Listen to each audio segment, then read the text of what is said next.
on my way to the Meadows, obviously there wasn't a lot to talk about today. I think I said it all yesterday. I was disappointed with the entire day, looking at each horse by horse. Sure, they all had excuses.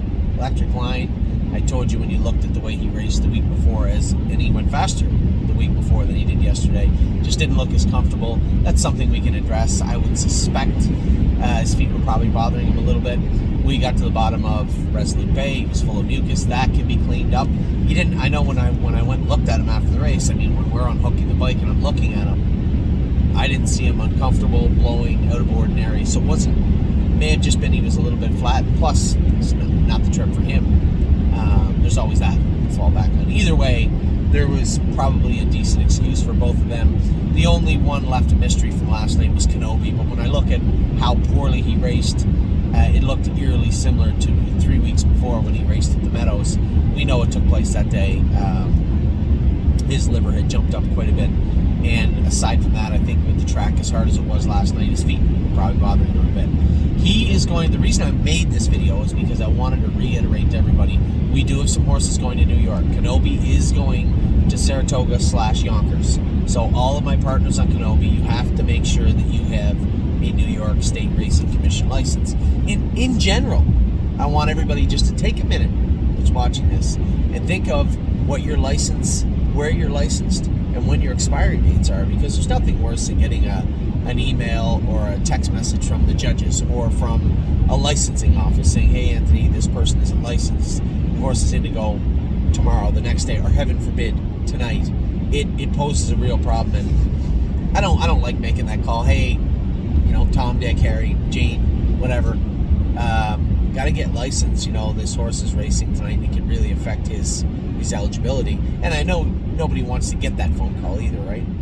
It's a frustrating part of our industry. Hopefully one in the coming years that we can solve. But for right now, we are left to ensure that we are all licensed. So we do our best. If you go on the site, you can update your licenses on the stable site in your portal. You can update your license to let us know when you have an expiry date coming, and we can put alerts on that to let you know. But if you don't do that, we don't know until we get that phone call, right, from the judges or from the licensing office.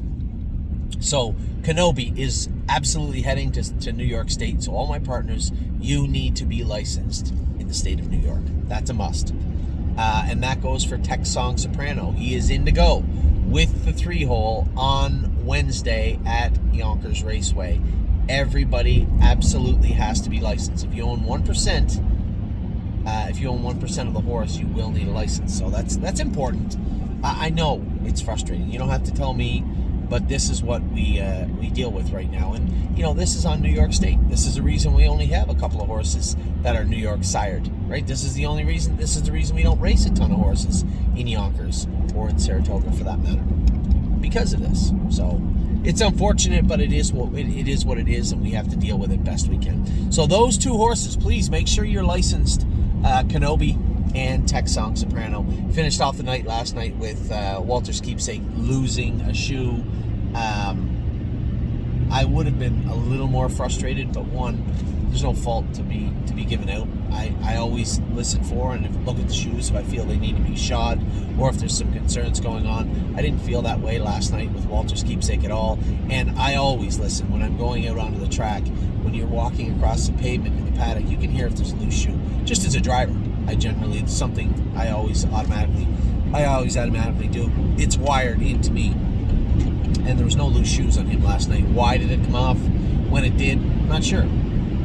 But I could hear him hitting the bike also. Did that play a role? Was it the chicken or the egg? I thought he lost the shoe and then hit the bike a few times. Maybe he hit that bike and then loosened up a little bit, and then he lost the shoe. It doesn't matter. He was going to get parked anyway, so we saved a horrible trip with a break, I guess. So that won't happen on Saturday. I don't believe. I don't. Now that we know what he can and he cannot do, I'm pretty confident. One, Jason is going to be driving him Saturday. He'll be fully corked up, freshly shod, tight shoes. We know he can't leave that hard. We know that if you push him going into a turn, especially if a shoe comes off, he's going to make a break. So these are all helpful things also. Just Nothing went right yesterday. The only horse that did anything right officially yesterday was What a Mission. So, 2 breakers in the qualifiers. They're going to be easily fixed. As I said, we're just going to put the hobbles on them, and that's that. And then we'll be able to race What a Mission next week. So that was the only efficient race of the entire day. Now, turn the page. We're on to today. We have 5 horses in today. All 5 have shots again. I'm on my way to the Meadows right now to race. Time is on my side. Race 1. Short field, got the rail. Very impressed with the way he qualified. So eager to see him race in his first race at the Meadows. Carter Michael Dio is also racing today. Now, Carter Michael Dio is coming off a clean line. So he'll be a little more aggressive with him today. But he does have the outside 7 hole again, which I'm not very happy about. But that's racing. I don't think you're going to see me blast him right out of there unless he really wants to get out of there, which I kind of hope he doesn't. I kind of want to see him behave and do his work well. Last week was a good mile. The takeaways for me mechanically was he was on the right line a little bit hard. We're going to take the 2 head poles off the left, maybe go with a Bitburr, put the Murphy blind back on him also, and see if we can get him squared away to the point where he's trotting well, he's getting confident, and I can drive him in a confident manner. Then we go to tonight, really eager to see, ready for the landing race. I've been waiting for him to come back since the day he came off the track, and we wanted to put him in the field. A lot of high hopes, I think. Now, we'll see. We'll see how he looks tonight, but I'd be lying if I said I wasn't much more than curious about the way he races tonight. Stay Special, 10 hole. I was talking to James earlier. He goes, I don't know. She's raced enough. He said, you want to go out of there a little bit with her. You know what she's ready to do and what she's not ready to do. Judge it accordingly. And then, obviously, we have Collector in tonight, too, who's struggled to find the winner's circle, even though it looked like he was on the precipice after his first start, then he made that break. We got the hobbles on him. He finished up well with the hobbles on his first start. And then the other day, Chris Christopher said when he cleared to the front, it looked like he was going to win by 10. And he just came to a halt. I think he just pulled up a little bit, a little green on the front end. We'll see how he races tonight. But all in all, when I look at the 5 horses in today, it's very reminiscent of the 4 that yesterday, you know, you'd love in a perfect world to win all 5. But let's start with 1. And that hopefully will be race 1 today at the Meadows. So also in the barn today, we trained some horses. It was supposed to be much colder than it was this morning, and I think we could have got a ton of horses trained. Instead, we trained a bunch of them singularly. It felt like it was a little bit of a wasted day for me. We'll go back with the ones that didn't train today. We'll likely go a slow mile tomorrow. It's supposed to start snowing tomorrow. If we luck out, we don't catch a ton of snow. We'll go with everybody that didn't train today tomorrow. I think we go back Monday. Again, slow mile tomorrow around 55. Go back with a mile and 55 again on Monday, and then aim for next Saturday. Now, it's going to be dirty all week next week. They are calling for pouring rain on Thursday. It's supposed to get up over 0 for the whole day, so over 32 for the States for the whole week, plus 7 in the middle of the week. It's just going to be disgusting all week long. So hopefully we can get them trained Monday. That's the last cool day for the next little bit.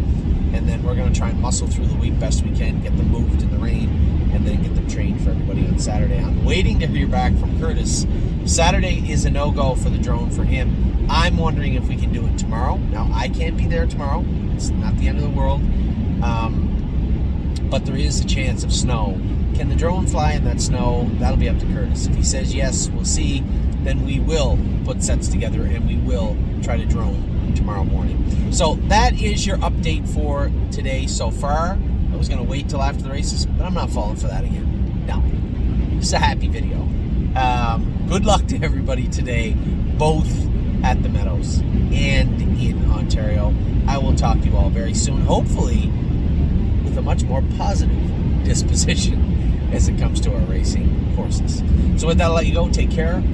Stay bundled up. It's going to be cold, at least around here, until Monday afternoon.